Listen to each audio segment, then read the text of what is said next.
And this is something that we do every Monday. We're going to do that every Monday until further notice, just as we're working on this goal.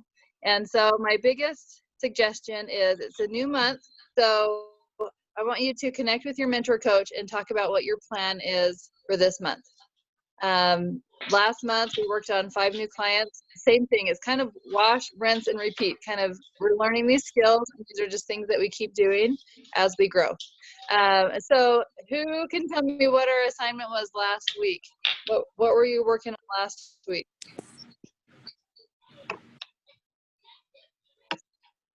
I think it was, sharing our story. And then if we didn't do our list of names, then we needed to do that. Perfect. And we talked a little bit about Facebook, also posting on Facebook, and just some protocol for Facebook, like when we share our story. And we're going to go over how to follow up a little bit later. Cammie's going to cover that. But before we do that, I just wanted to talk about our 66-day habit challenge. So last week we talked about getting the word out about that and inviting to that. How many on this call are doing the 66-day habit challenge? And if so, what is your micro habit? I am doing it, and my micro habit is doing the journal. Like the Habits of Health journal. Oh, Habits of Health journal. Perfect. Yeah. Good. I like that. I listened to a great podcast. I think I put it in the chat thread. I will double check, but that I wanted everyone to listen to. And it just talks about how to form a habit. A lot of times we set these big goals and then we see how hard it is and we're not consistent and we quit. We see that a lot for New Year's resolutions, that people don't even get through the month of January because it was too big of a goal. And so the way that we really create habits is by setting micro habits. And in this podcast, I like how she talked about you have a floor and a ceiling. And when you're setting a micro habit, you want it to be the floor, like the bare minimum, something that you can do every day, no matter what, even if you have the flu, even if you get home at 11 o'clock at night, something that's so simple to do.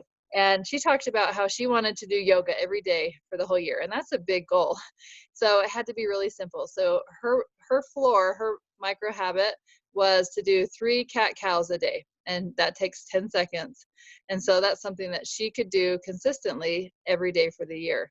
So most days she could do, a little bit more, maybe 5 minutes. Sometimes she went to a class, but at least she could do 3 cat-cows every day. And so she did it for the whole year and it became a habit. So when you're setting a micro habit, it needs to be really small, something that you can do every day. So for example, at our last event, some people shared some of their micro habits. And one coach, Nancy, she had a great habit of writing it in her journal. She wasn't a good journal writer, she said, and she wanted to start a gratitude journal. So her goal was 1 sentence a day. That's something that anyone can do. Even if you have the flu, you can write 1 sentence a day. And so another habit, if let's say it's a meditation habit, maybe it's just 3 deep breaths a day is your micro habit. And some days you're going to get off the floor and some days you're going to touch the ceiling. You're going to do like way more than you expected. But every day celebrate just doing your floor, just your basic habit. And so if you haven't set your micro habit of what you want to improve on, go ahead and do that. But today we want to talk about a micro habit of business practice.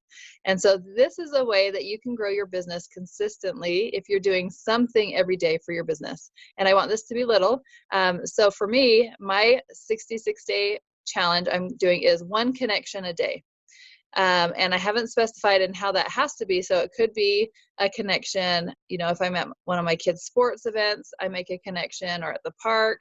So it could be out in person. It could be that I send a message on Facebook, connect with someone for Facebook, like send them a message, connect with them, or it could be adding a new friend and connecting on Facebook.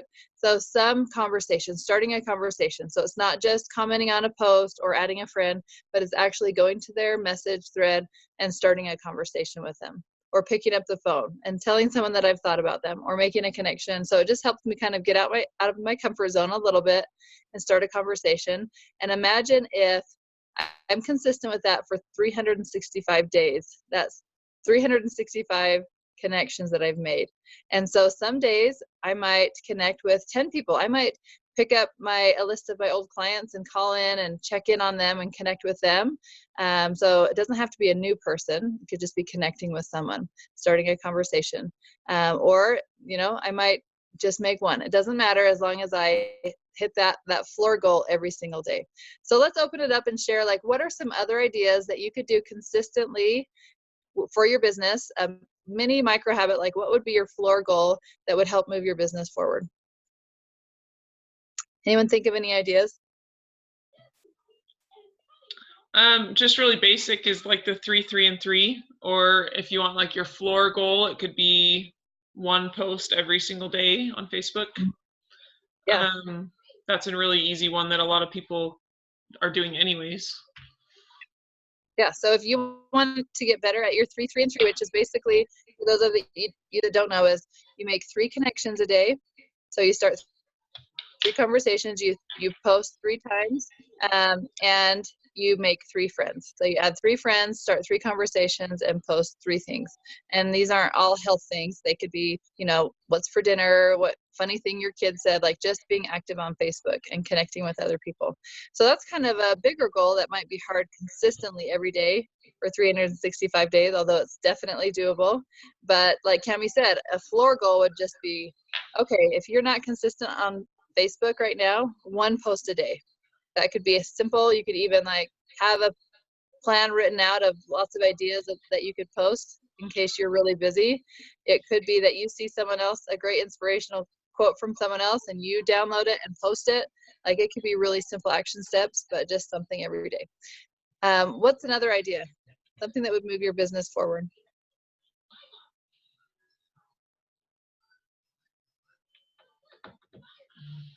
I was thinking just reaching out and connecting with someone. And so mine was just 1 phone call a day. So you're actually going to pick up the phone every day, Karen? That's your goal? that's my goal. All right. I love that. And how special is that to get a phone call? A lot of times we think that we're bugging someone to call them, but it's kind of, I told Karen, it's kind of like getting a letter in the mail. It's very rare that someone picks up the phone and calls you and says that they were thinking about you. And so that's going to be a really great habit to get into, Karen. It's going to bless a lot of lives. All right. Any other ideas of things you can do to move your business forward, a micro habit?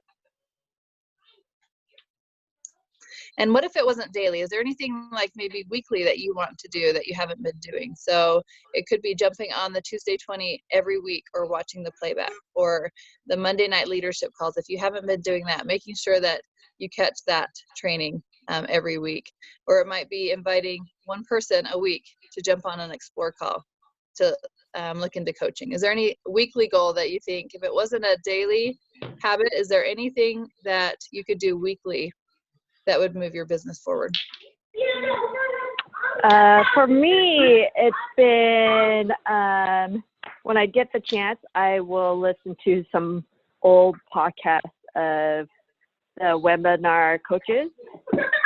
That's been helpful, since I am a new coach. I like listening to that little tips here and there. The other thing I've noticed is I am more aware of, I'm more observant of who I'm talking to or who's around me. And I might bring that up. Like, the program is always on my mind wherever I go. And just because I recognize my health is a lot better and I'm doing things a lot more. So I'm sharing. So what's your micro habit specifically, Pauline? So I think that's great that you want to share more. But what's like something very simple you could do? Right now, I think I want to work on at least posting once. I like that. So yeah, once a day, posting something once a day. Perfect. All right.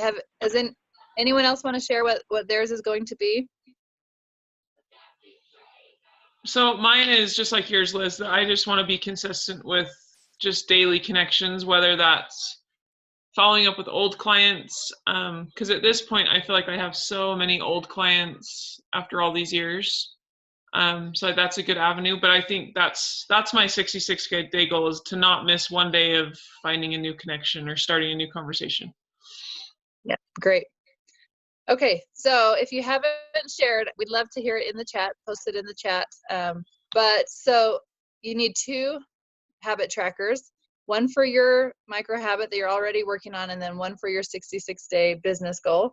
And I would recommend putting it next to your bed or in your office or wherever you work, and just make sure that you are marking it off every day.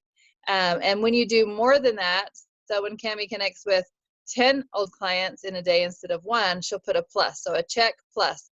And you can go back through the month and see how many days you did even more than the floor. How many days did you get off the floor? And so that's just going to be fun to see the consistency with that. So that's my challenge for you this week, is being consistent with your business. That's really how it grows. I love how Pauline said that it's on her mind all the time, because health coaching becomes who you are. It's not just what you do. It's not just a job that you do, that you do an hour a day, but it's really who you are. And that's how you will be most successful. If it's how you live, your lifestyle, your thoughts, it just becomes who you are, and you want to share it with other people. And so that's my challenge for you this week. And then Cami's going to go over follow-up on Facebook. So a lot of people have a goal of following up better, of posting more on Facebook. And you're going to have people asking, what are you doing? Tell me more about, this transformation that you just posted. So Cami's going to go over what to do when people ask. Oh, sorry, Go for it, I was muted. I'm going to share my screen really quick, because this is all, you can find this in Simple Systems. Let me see if I can pull it up. So if you go into Simple Systems, it's just, if you scroll down, this is super helpful for new coaches, because Simple Systems, and if you don't have this document yet, then reach out to your coach or mentorship team. But there is actually a line that is Facebook protocol. So it's right here in the top section, new coach checklist. And if you click on this, it's going to walk you through everything that I'm going to talk about. But I wanted to make sure you knew where to find it. So this is not just for your grand opening, but really good for long term. When you post something health related, especially your own transformation, you're probably going to get really good feedback, really good results on the post.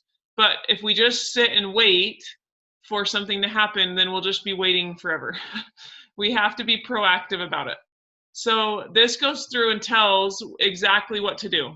And you can even copy and paste the verbiage here. And the key is to move it from Facebook to getting it on the phone. So anyone that likes your post or has different comments, you can go in and reply to them using this. So I don't want to spend a ton of time on the wording necessarily, but your goal is to move it to the phone. So if someone likes your post, something really easy is just to go in and say, send them a message, a private message, and say, thank you so much for liking my post. It really means a lot that you're supportive of my health journey. And, you could just leave it at that. And then there's lots of different tips on here. So people who send you a private message, it tells you exactly what to do. Reply to their message, say, thank you, I love this program and I feel so good. I would love to tell you about it. I actually have a quick minute later today. My number is, what's the best number for you? And then you can either do the getting the word out script or the health assessment. People who comment on your post, sometimes we don't know what to do with that. Okay, this gives you really, really great feedback on that.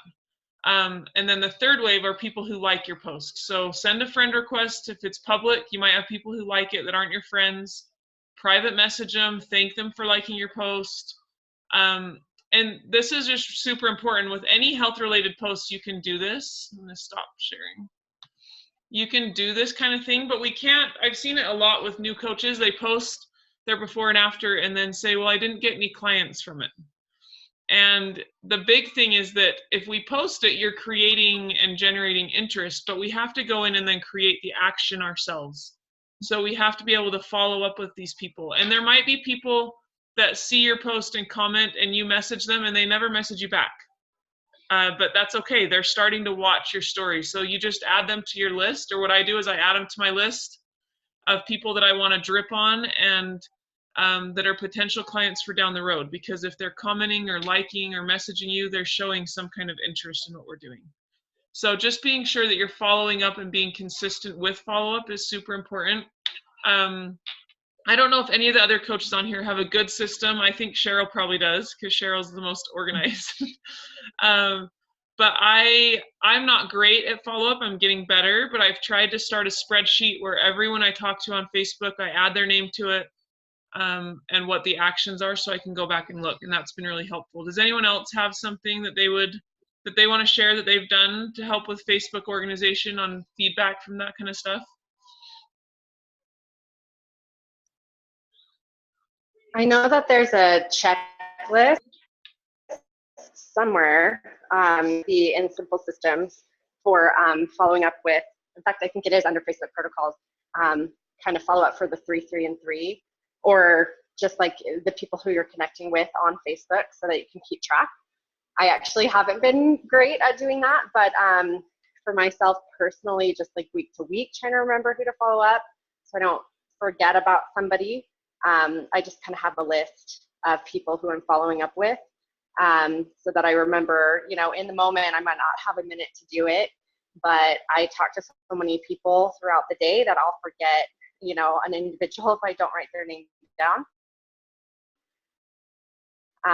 So then that just have like a specified time in the day or in the week when I go back and I follow up with people.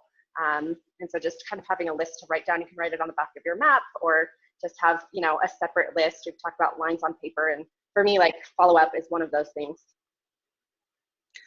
A couple things that I do is if I have a post that I have a lot of people commenting or asking, like for a recipe or something, I like to just write it down on a notepad and check off like what we did, set up a health assessment. Then if we did a health assessment, I check it. So kind of like a spreadsheet. You can do a spreadsheet on Google Docs, or you can print off a spreadsheet. Like Cheryl was talking about, there's one in Simple Systems, but you could even just print off a spreadsheet that you write their name and then what action you've taken, message them, set up health assessment. And in my Google calendars, whenever I have a health assessment, I put that in yellow. And then I go back at the end of the week and at the end of the month, or sometimes I'll go back several months and just look for, and that's the only thing that I put in yellow. And so I can look for people that I've done health assessments with, and then I can go and follow up with them, just check in with them. And Messenger is great. If I ever meet a new person out and about, I'll always send them a message. Or if I ever do a health assessment, I always go and send them a message in Messenger. And in the message, if it's somebody that I met somewhere, I'll say, hey, Julie, it was so fun talking with you at the park today. It was fascinating to learn about your trip to London or whatever, like kind of what we talked about.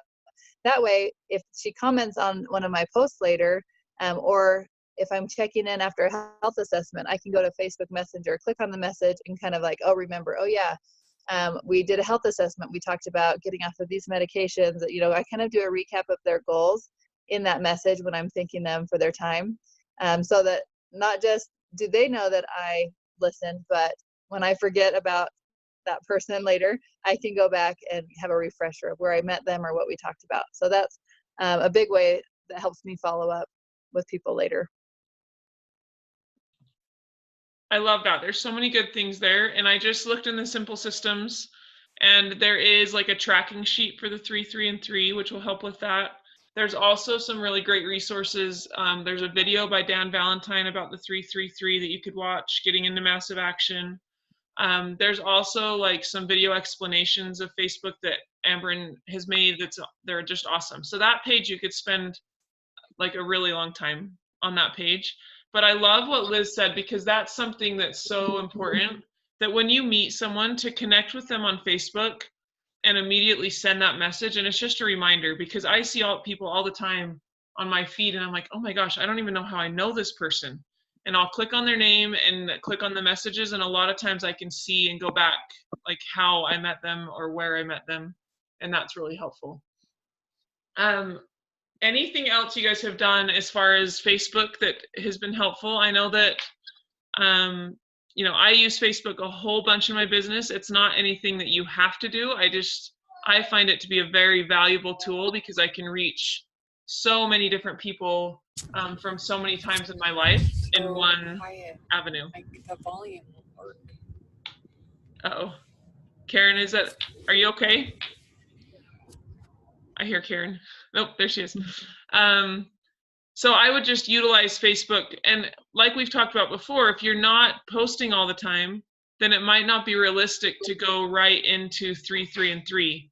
It might be more beneficial for you to set the baseline goal of, you know, I'm going to start posting once a day. And then after a few weeks, you're going to slowly increase. And, you know, making sure that my goal with Facebook is that when somebody goes and wants to get healthy, they think of me. They think, oh, Cammie's still doing that.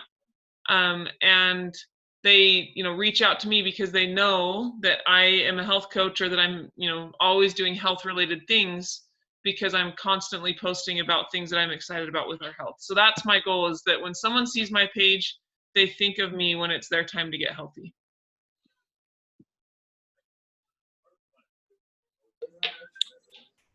Does that help? Is that good, Liz?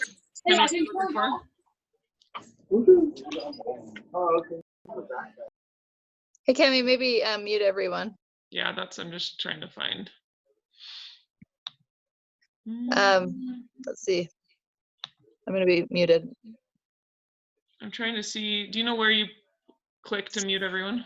I can just mute people individually. You go to participants. But Okay. I'll share one other thing that I think is really important with follow-up is always, whenever you can, move it to the phone. That's always best.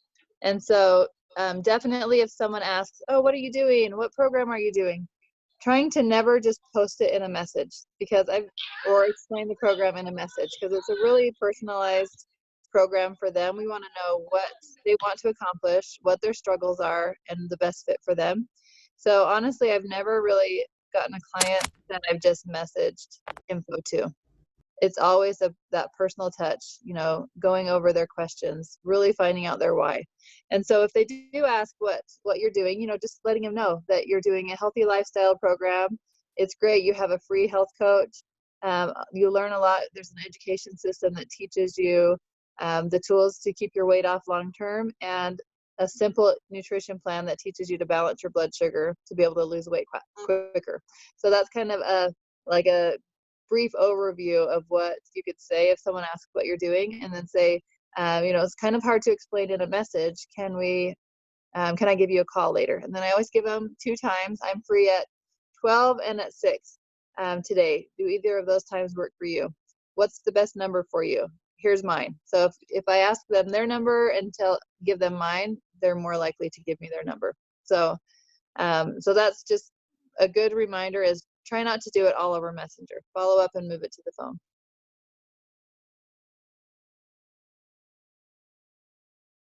Can I ask you a question? Yes, please do. What happens if you don't have a time slot soon? Like, what do I do? Because I have stuff. And so then it's like, crap, I want to offer to get on the phone with them, but I don't have it in my schedule right now. Yeah. One thing I like to do is I like to never have it right then, like, unless that's the only time that you're free, because people like to know that you have a real life too. Like, oh, today's super crazy. You know, I'm running my kids around today, but I'm free. And then just the soonest available time that you could squeeze it in.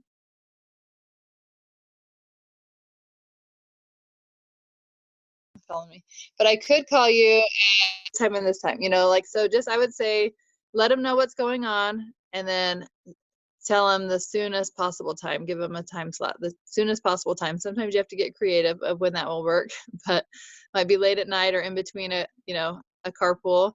But just letting them know that, you know, you have stuff going on, that you're a real person, and then tell them the soonest time.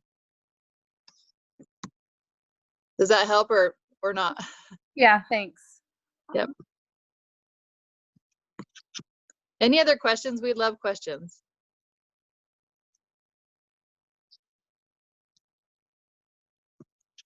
All right. And I would say that's probably the biggest piece of advice I could ever give to growing a business is getting good at follow-up. That's one thing that I've struggled with over the years is I'm really good at connecting, but struggle with being consistent with follow-up because I'm always moving on to the next thing or the next person that I can help. And so just trying to find some way to organize people that you've made connections with, finding a notebook that you can write them down in or printing off a spreadsheet, because that's something that you can always do when you're not sure what to do that day. Follow-up is always a good idea. Like a lot of people need several layers of contact before they're ready. Most people aren't ready at the first time you talk to them. There was a statistic, I can't remember exact number, but it was like 10 contacts before they're ready.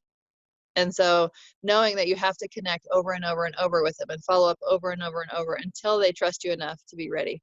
So just know that it's usually not the first time connecting with someone that they'll be ready.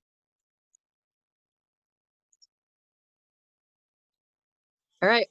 Cami, thanks for sharing that piece on follow-up. We think it's so important.